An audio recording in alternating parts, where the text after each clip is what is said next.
On April 8, 2009, in Aurora, Colorado, just outside of Denver, federal agents descend on the home of Shawn Merriman, who is under investigation for financial fraud. Neighbors and reporters watch as agents haul out nearly 1,000 big-ticket items.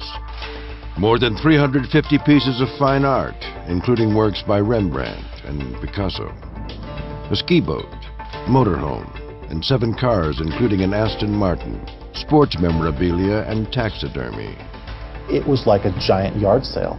There was just stuff everywhere. There were boxes, there were trailers, with cars on them. It's an endless stream of luxury items, all bought with money Merriman stole from his investors. He was spending the money as fast as it was coming in. The seizure marks the beginning of the end for Shawn Merriman, who has been living a double life for 15 years. Deceiving his own family, his church, and his investors, leaving a path of destruction in his wake.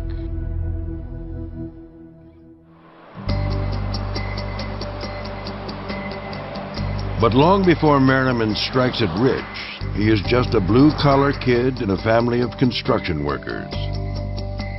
The family is always on the move. Merriman lives in 9 cities in 13 years. The family moved around a lot. I think they moved to where the jobs were. Andrea Merriman was married to Shawn for nearly 20 years. She remembers how Shawn came from humble beginnings, but always had big plans for himself. He just was kind of an entrepreneurial type, even as a kid, raised rabbits or did photography, did all kinds of creative things to make money. As a teen, Merriman finds religion and converts to Mormonism. He serves an 18-month mission in the Vietnamese community in Denver. Day in and day out, he preaches the Book of Mormon. And then, as his mother Sally recalls, Merriman sets his sights on college. That he liked the nicer, finer things of life. And he just set it up so that he figured the career in finance would give him the way of life he wanted. Merriman enrolls in Brigham Young University and majors in economics. In 1987, he meets a classmate, Andrea Christensen. He was somebody who wanted to do big things. After a whirlwind romance, Shawn and Andrea are married. We had plans for the future and our whole lives ahead of us, and that was the start on the path to what I thought was going to be the fulfillment of all of our dreams. The couple moves to the suburbs of Denver and buys their first home. In the spring of 1990, Shawn lands a job as a stockbroker at Chatfield Dean. Shawn's dream in life was to become a stockbroker, and fresh out of college, he got a job as a stockbroker to begin with.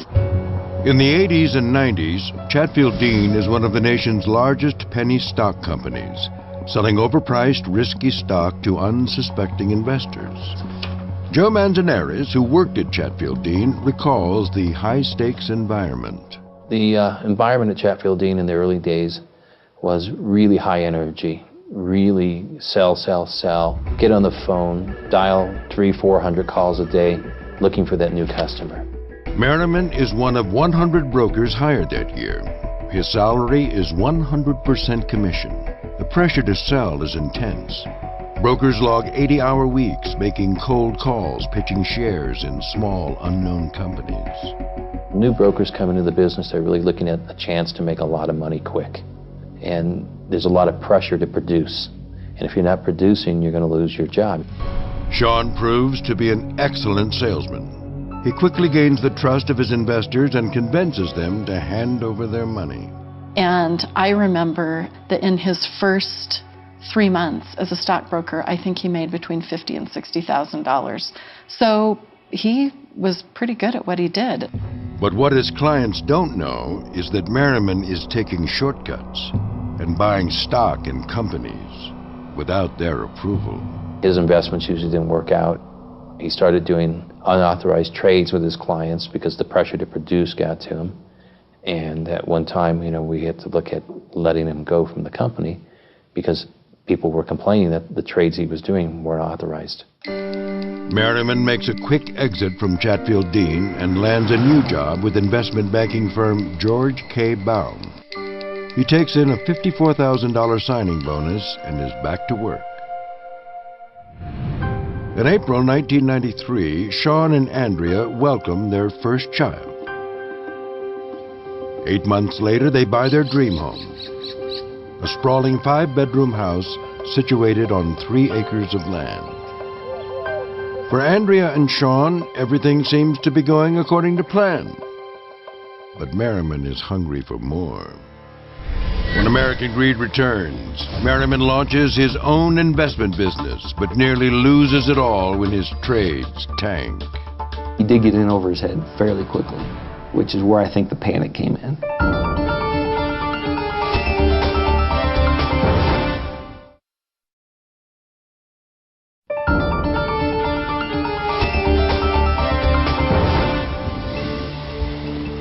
In 1994, Shawn and Andrea Merriman are like many young couples, full of big plans and dreams.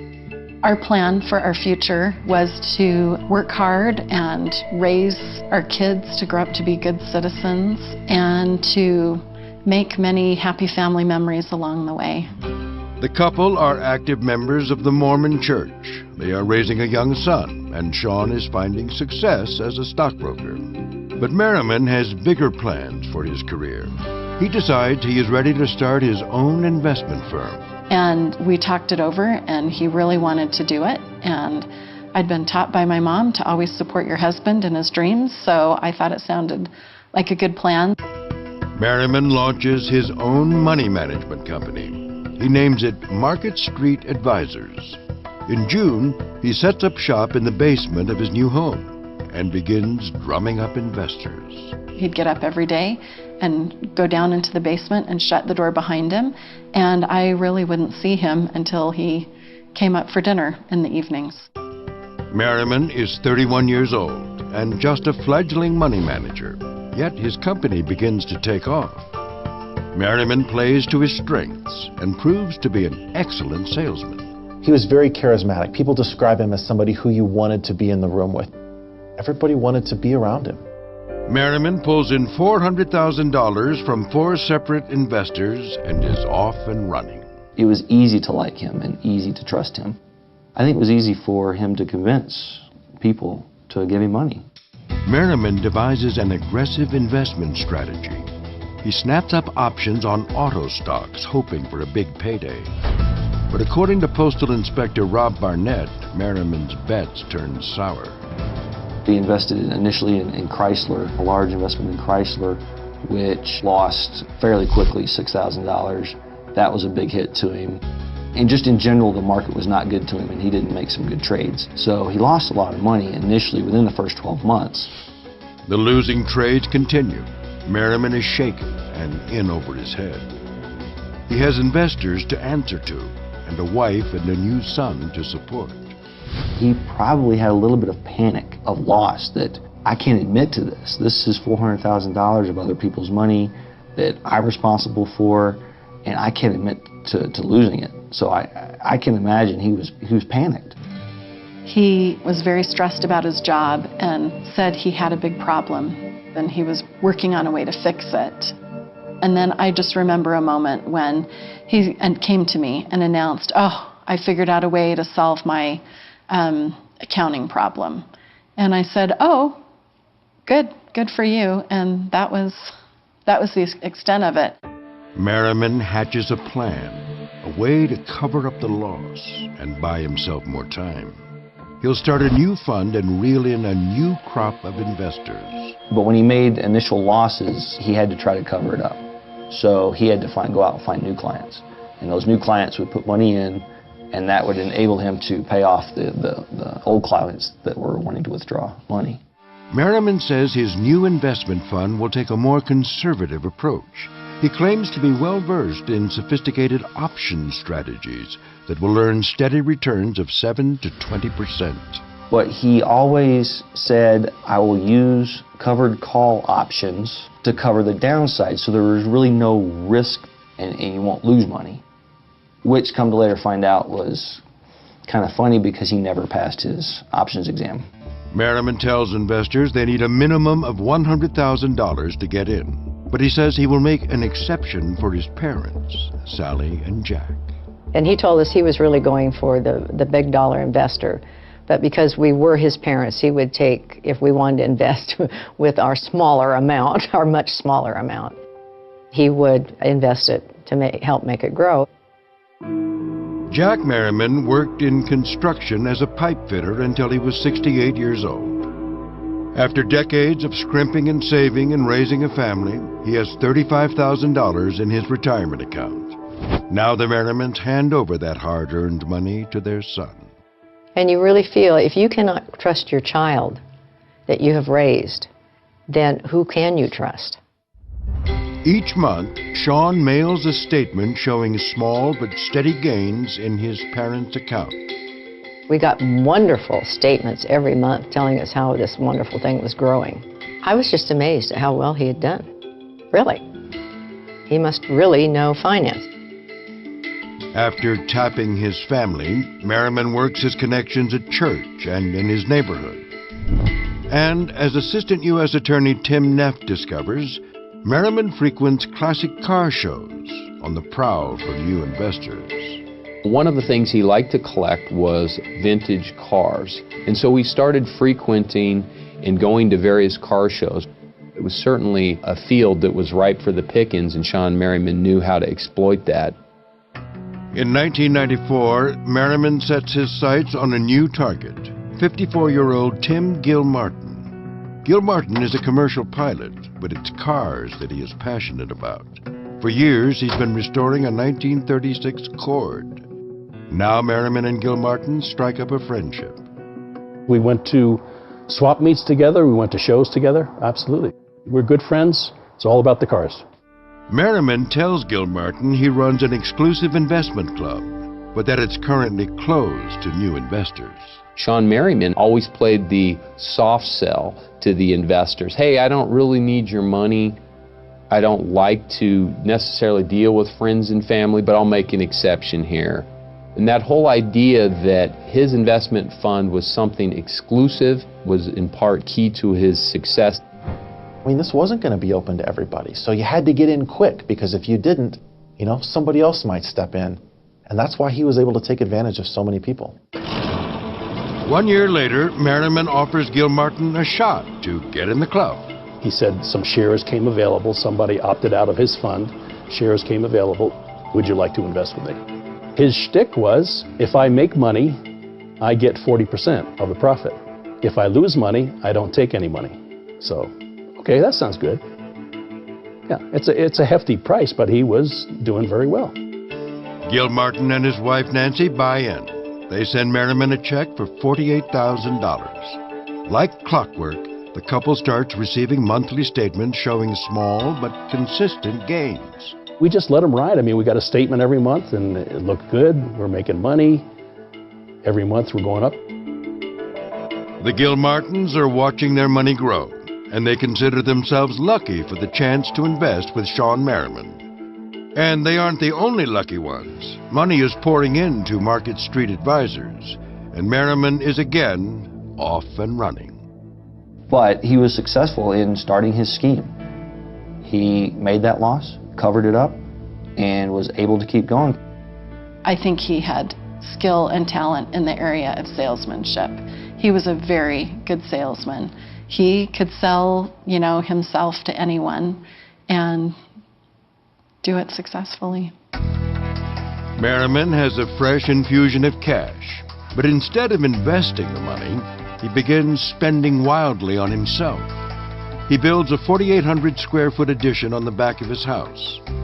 Inside is space for a new office, as well as a place to indulge in his hobbies. It had an exercise room. It had space for the old cars that he collected and restored. It had a woodworking shop in it because he liked to build furniture. He was a big hunter. It had reloading stations in it. Pretty much everything that was his was down in that building. Merriman renovates the backyard and builds a swimming pool, sports court, koi ponds, and a gazebo. He heads to Africa on a game hunt. He takes his family on a trip to New Zealand. All of this paid for with money stolen from his investors. You have to be a greedy person to not only take these people's money, but then the lifestyle that he lived was so lavish. It was something that most of us wouldn't even dream about. Next on American Greed, a call to serve in the Mormon Church is about to bring business to a whole new level. He used his position in the Mormon Church as a bishop to get people to give money to him for his scheme. You might say he milked that.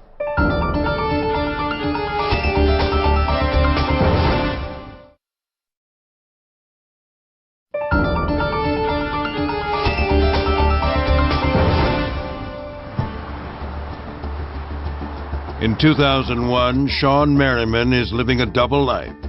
His family, his church, and his community see him as a devout Mormon, a family man, and a successful money manager. But behind the scenes, Merriman has taken in millions of dollars from his unsuspecting clients, and his entire business is a sham. He didn't have an investment strategy because he didn't invest the money. He just took it and used it to live this lavish lifestyle. In 2001, Merriman's image gets a boost when he is called to serve as a bishop in the Mormon Church. It's a very sacred calling, and there's a very sacred trust. Brent Hillier is an elder in the Church of Jesus Christ of Latter-day Saints. Members of the church look to the bishop as their spiritual and temporal leader. They preside over the weekly services. They are well thought of and well respected by the congregation. Merriman dedicates more than 20 hours each week to his role as bishop. And at home, Merriman practices what he preaches. We had daily family prayer. We studied the scriptures with our kids every day. We had weekly family home evenings where we would do an activity as a family or teach our kids a life or gospel principles such as honesty or love within our family, love at home, serving others, kindness. With the sanctity of the Mormon Church behind him, Merriman's business takes off. And now he's a bishop in the Mormon Church. That's just even more reason to trust him. Word of the devout money manager spreads around town, and investors are flocking to Merriman. Investors like Gary, who asks American Greed not to show his face. In 2001, Gary buys a home 2 doors down from Merriman. When his chiropractor touts Merriman's success, Gary wants to get into the exclusive club. And he says, when you move in there, I've got somebody I want you to meet. He's an investment advisor, and everything he touches turns to gold. You will be amazed. He's the nicest guy. He's a bishop in our church, and everything he touches turns to gold. With just a high school degree, Gary began his career as a tool dealer and eventually built a business from scratch. When he told you what his strategies were, they made a lot of sense. Like so many before him, Gary buys into the pitch. He sends Shawn Merriman $70,000 and begins to watch in amazement as his money grows. So you can see that if you average it out, it averages 12 to 20%. They were getting these statements in the mail that weren't outlandish. You know, they weren't earning 80%. They were regular statements that looked like they were earning what they should from a regular investment. And as time went along, we had amassed a decent-sized portfolio, enough that with the earnings that he was generating, I felt confident enough to sell my business and retire. All the money went to Shawn. Gary hands over the proceeds from the sale of his business, more than $600,000, and prepares to enjoy his retirement. I think a lot of investors probably thought, wow, I've really hit the jackpot here. I'm lucky that this genius, this guru, will give me an opportunity to invest with him. I'm not going to ask any more questions. I'm just going to trust that he just continues to make me my millions, when in reality he was swindling it right out of their back pocket. While Merriman is a superstar salesman, he's not a skilled investor. He is trading only sporadically and losing. He wanted to be a good investor. He was, so to speak, a legend in his own mind in the market, but the paper trail and the actual accounting record for his track success in the market was abysmal failure. He could not predict the market well, and he failed as a stockbroker. Behind the scenes, new money is not coming in fast enough. Merriman is having a hard time keeping up with the redemptions and funding his lavish lifestyle. The strain is beginning to show. In 2001, Tim Gilmartin has an unsettling experience when his wife asks for a $10,000 withdrawal from their account. She takes the check, deposited in that bank, and they call up and said, there's no money in this account. The check bounced. And imagine the stress that he must have been under to know when person A wanted his or her money, I gotta go out and find somebody else. But Merriman assures Gilmartin it is a bank error, and 2 days later the check clears. For now, Merriman is managing to keep the business afloat. Ever the salesman, he continues to bring in new money. He knew how to continually get the confidence and trust of individuals.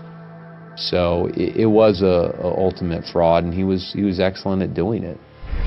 Up next on American Greed, the money continues to flow in, and Merriman's spending kicks into high gear. If wanting more and more and more is what you call greed, it's fair to say that Shawn Merriman was a greedy, greedy man.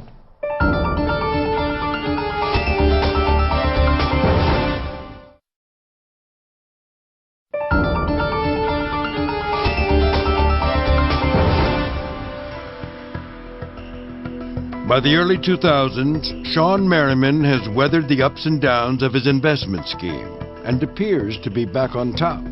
The esteemed Mormon Bishop runs the most sought-after investment fund in town. He has dozens of investors from multiple states, and he is living big on his investors' dime. I mean, this guy was living a life that most of us will never get to live. Merriman takes his family on trips around the world. In 2001, they traveled to Africa. The next year to England. Our family got to go to a lot of fun places. We were able to go to Turkey. We were able to go to Russia and Poland and Denmark and Sweden and Norway and Finland. We cruised the Panama Canal. We saw many, many islands in the Caribbean. We went pretty much anywhere we had a goal to go. And Merriman begins snapping up cars. A 1937 Cord, an Aston Martin with a price tag of $125,000, and a luxury motorhome for $500,000. And he builds an impressive taxidermy collection from his wild game hunts. He went to New Zealand and hunted. He went to Alaska and hunted. He went to Russia and hunted bear. And he went to Cameroon, Ethiopia, Zambia, Zimbabwe, South Africa, Tanzania. He traveled anywhere where there was big game to be had, and then he would have his trophies stuffed or mounted and taxidermied, and he'd put them down in his building. So I always thought that his spending was way above and beyond what was necessary, but that was what he liked, and I thought he was working hard. But Merriman has no legitimate source of income. Everything he buys and every exciting adventure is paid for with stolen investor money. But Andrea is kept in the dark and never suspects her husband is up to no good. I got the same statements that everybody else did. So over time, I watched our money get to like the $10 million level. So I thought we were prepared for the future, that we had a good amount saved that we could live off of, that we could weather a lot of financial storms. By 2005, Merriman has discovered a new passion, collecting fine art. Merriman shells out millions of dollars and acquires an astounding 350 pieces, including etchings by Dürer and Rembrandt. He had quite a collection. And I always used to look at them and be amazed that they had survived that many centuries intact. And there they were, hanging on the walls of our home. In March 2008, Merriman's collection is displayed in Denver in an exhibit called The Renaissance of Faith in Art. On display are 200 original works depicting the life of Christ. He wanted to build a Christ-centered collection of art. And it was Rembrandt etchings, Old Master prints, an original Illuminator's Bible, all kinds of religious-themed artifacts. More than 30,000 visitors come to see the exhibit, and Merriman is hailed as a hero for making such renowned art accessible to the public. Shawn Merriman was there, and he pridefully watched as individuals would shake his hand and admire the collection. It's hard to believe that when you think about the show, it was all based on a fraud, and the purchase of these items is all based on swindling of investors. For now, Merriman is riding high. But when American greed returns, with the markets in free fall, investors start demanding their money back. But as people started asking for their money, Shawn Merriman didn't have the money because he didn't invest it. He'd spent it on his lavish lifestyle. There was nowhere for him to go.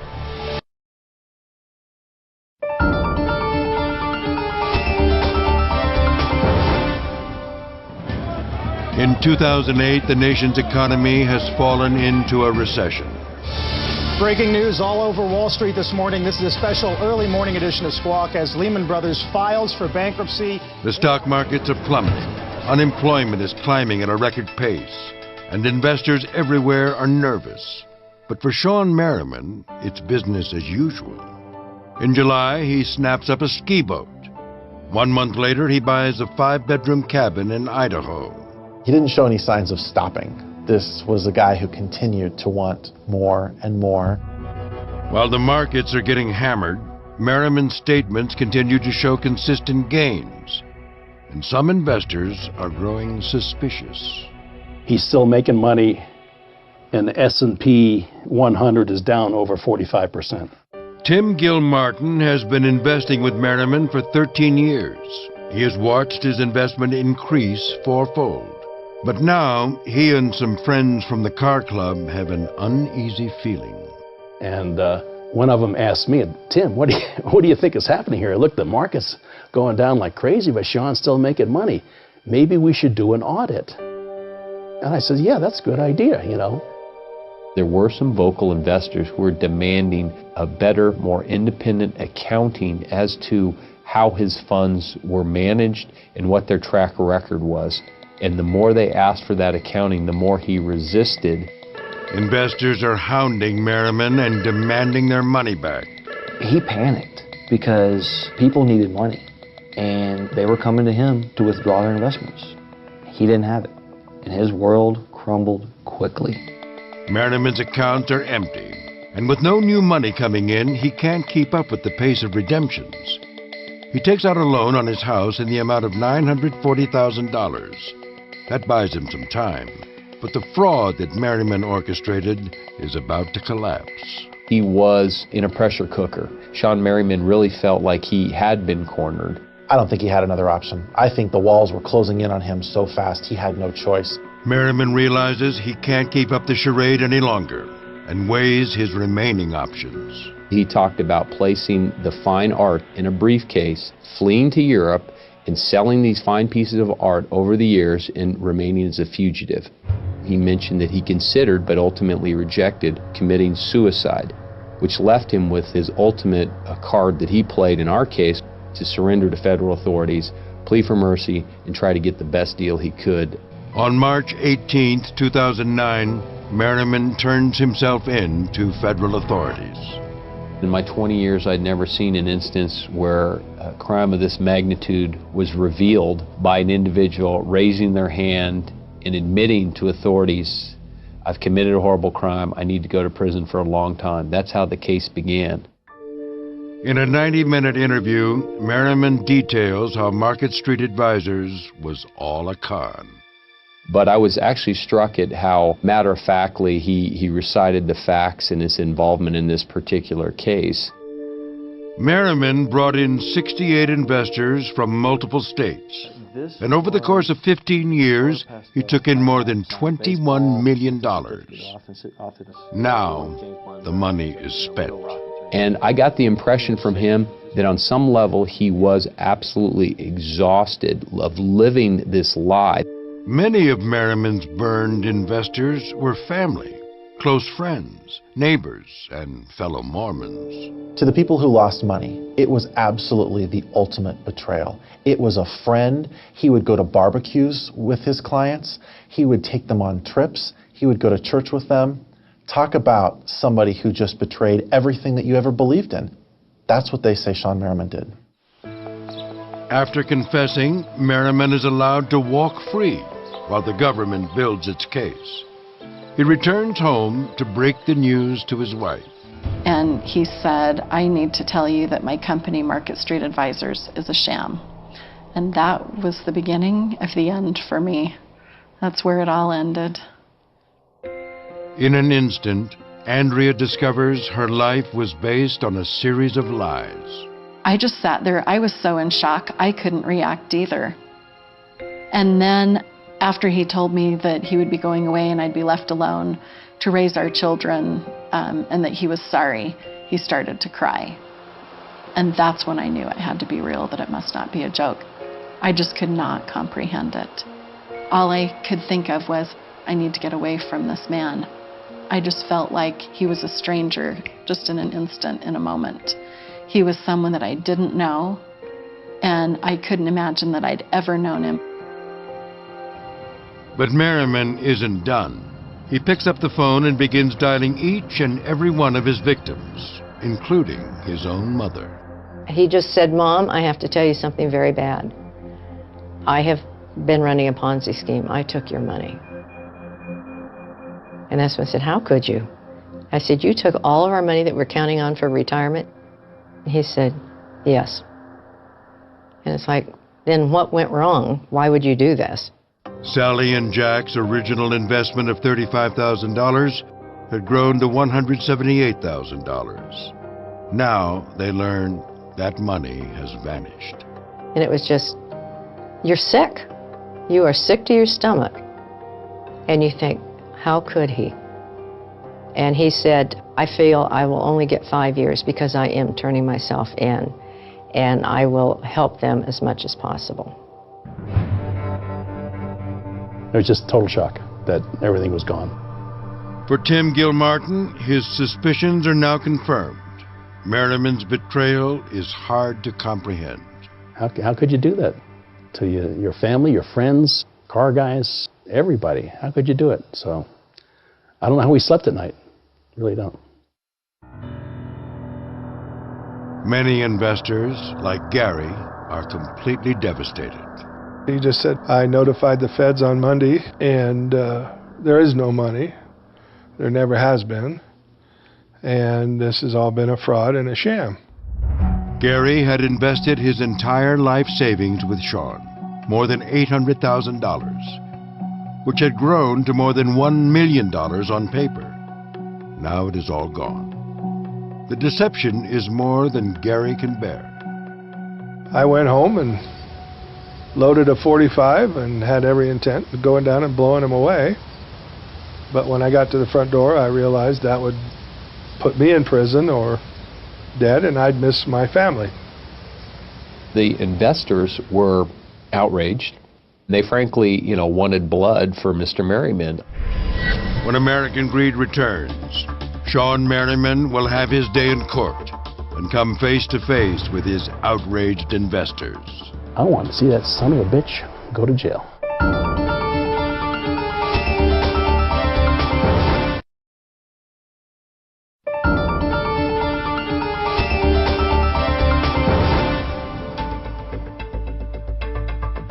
In March 2009, the news of Shawn Merriman's scam spreads quickly.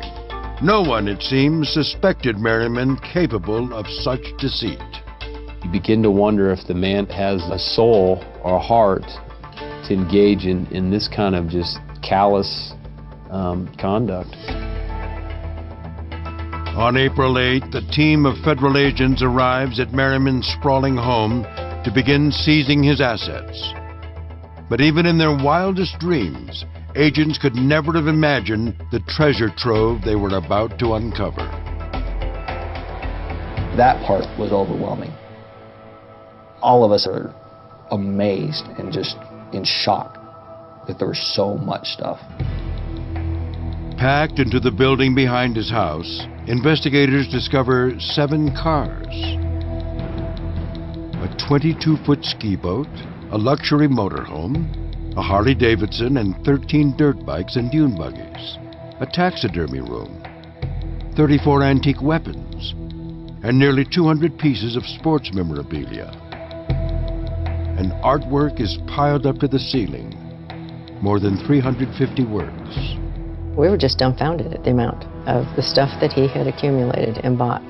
Neighbors look on as the items are tagged and hauled away. So he wasn't behind bars, and his neighbors, who were investors, the people he'd taken advantage of, sat on their front porch and watched this lavish lifestyle, all this stuff just come out of this place. You want to talk about the ultimate insult. It must have been like rubbing salt in the wound. After 5 months of walking free, Merriman is finally arrested and charged with 1 count of mail fraud. He pleads guilty, and on September 14, 2010, stands in a packed courtroom to learn his fate.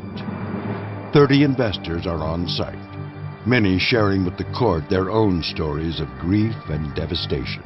And I wanted the judge to consider the ramifications of what he did and to make him pay for as long as he could. Shawn Merriman had told his mother he expected a light sentence since he turned himself in. Sally, who was defrauded herself, shows no mercy to her son and writes a letter urging the judge to make him pay. I recall thinking to myself, wow, that gives you some insight as to just how deep and how bad this crime was, when his very own mother wants a heavy sentence for her son. Shawn Merriman is sentenced to the maximum, 12.5 years in prison. For many investors, that is not long enough. But for Merriman's 4 children, it seems unimaginable. All I could think of was, my son's going to be 28 the next time he sees his dad. That's my oldest. And my youngest will grow up without his dad, and he'll be 15 or 16 before he really gets to meet him. They lost their whole lives at a very young age. I think they have had to live through something that nobody should ever have to live through. The betrayal runs deep. Andrea and her kids have lost countless relationships with friends and family who were scammed by Shawn. And they have been the target of many accusations, despite being cleared of any wrongdoing. Was Andrea Merriman part of this scheme? That was one of the first questions we had and the first question we looked into. And there was nothing anywhere that indicated that she knew what was going on. It was a difficult time. There were a lot of people angry at us.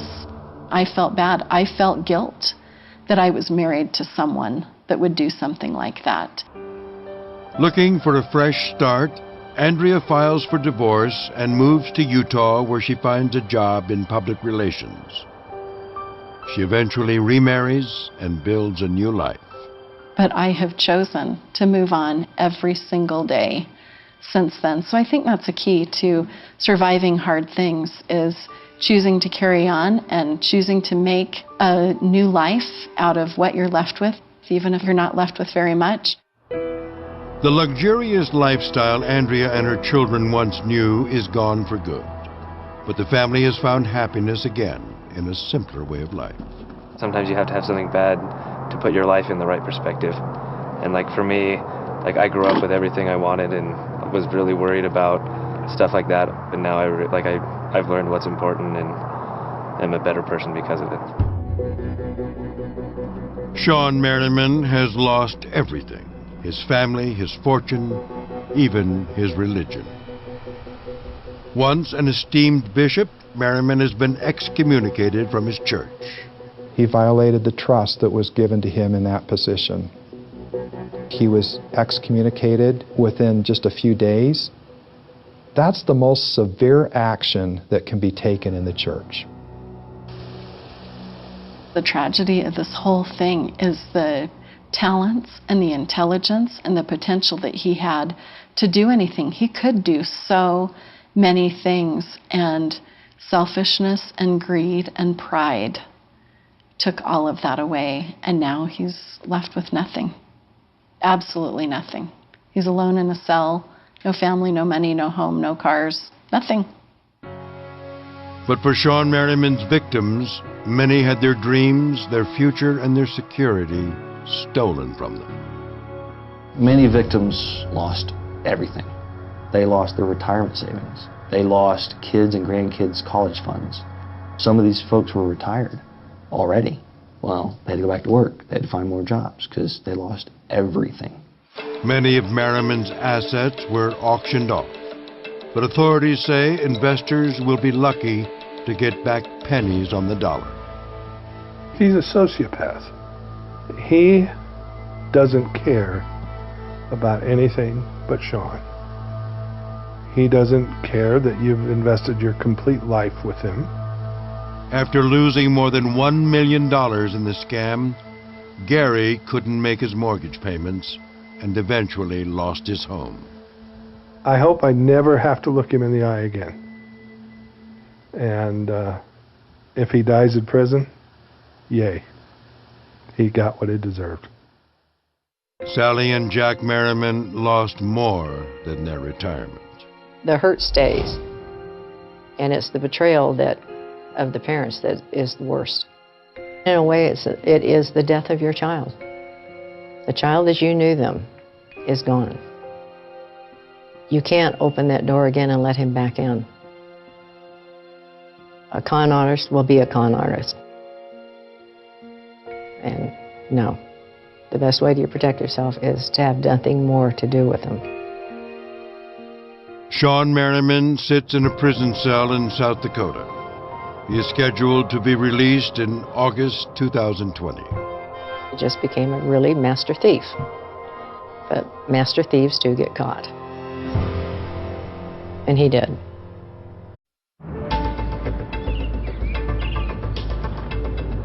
On April 8, 2009, in Aurora, Colorado, just outside of Denver, federal agents descend on the home of Shawn Merriman, who is under investigation for financial fraud. Neighbors and reporters watch as agents haul out nearly 1,000 big-ticket items. More than 350 pieces of fine art, including works by Rembrandt and Picasso. A ski boat, motorhome, and 7 cars, including an Aston Martin, sports memorabilia, and taxidermy. It was like a giant yard sale. There was just stuff everywhere. There were boxes, there were trailers, with cars on them. It's an endless stream of luxury items, all bought with money Merriman stole from his investors. He was spending the money as fast as it was coming in. The seizure marks the beginning of the end for Shawn Merriman, who has been living a double life for 15 years. Deceiving his own family, his church, and his investors, leaving a path of destruction in his wake, without their approval. His investments usually didn't work out. He started doing unauthorized trades with his clients because the pressure to produce got to him. And at one time, we had to look at letting him go from the company because people were complaining that the trades he was doing weren't authorized. Merriman makes a quick exit from Chatfield Dean and lands a new job with investment banking firm George K. Baum. He takes in a $54,000 signing bonus and is back to work. In April 1993, Shawn and Andrea welcome their first child. 8 months later, they buy their dream home, a sprawling 5-bedroom house situated on 3 acres of land. For Andrea and Shawn, everything seems to be going according to plan. But Merriman is hungry for more. When American Greed returns, Merriman launches his own investment business, but nearly loses it all when his trades tank. He did get in over his head fairly quickly, which is where I think the panic came. Manzanares, who worked at Chatfield Dean, recalls the high-stakes environment. The environment at Chatfield Dean in the early days was really high energy, really sell, get on the phone, dial 300-400 calls a day, looking for that new customer. Merriman is one of 100 brokers hired that year. His salary is 100% commission. The pressure to sell is intense. Brokers log 80-hour weeks, making cold calls, pitching shares in small, unknown companies. New brokers come into the business, they're really looking at a chance to make a lot of money quick. And there's a lot of pressure to produce. And if you're not producing, you're going to lose your job. Shawn proves to be an excellent salesman. He quickly gains the trust of his investors and convinces them to hand over their money. And I remember that in his first 3 months as a stockbroker, I think he made between $50,000 and $60,000. So he was pretty good at what he did. But what his clients don't know is that Merriman is taking shortcuts and buying stock in company.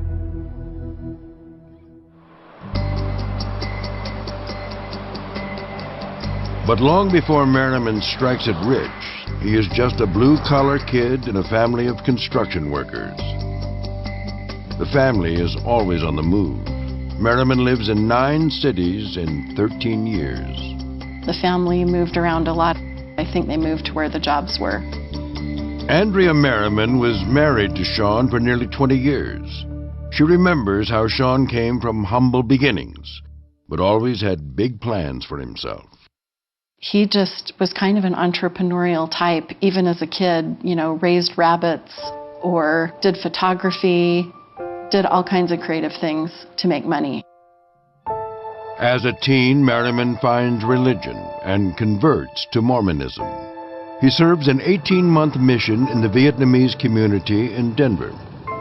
Day in and day out, he preaches the Book of Mormon. And then, as his mother Sally recalls, Merriman sets his sights on college. That he liked the nicer, finer things of life. And he just set it up so that he figured the career in finance would give him the way of life he wanted. Merriman enrolls in Brigham Young University and majors in economics. In 1987, he meets a classmate, Andrea Christensen. He was somebody who wanted to do big things. After a whirlwind romance, Shawn and Andrea are married. We had plans for the future and our whole lives ahead of us, and that was the start on the path to what I thought was going to be the fulfillment of all of our dreams. The couple moves to the suburbs of Denver and buys their first home. In the spring of 1990, Shawn lands a job as a stockbroker at Chatfield Dean.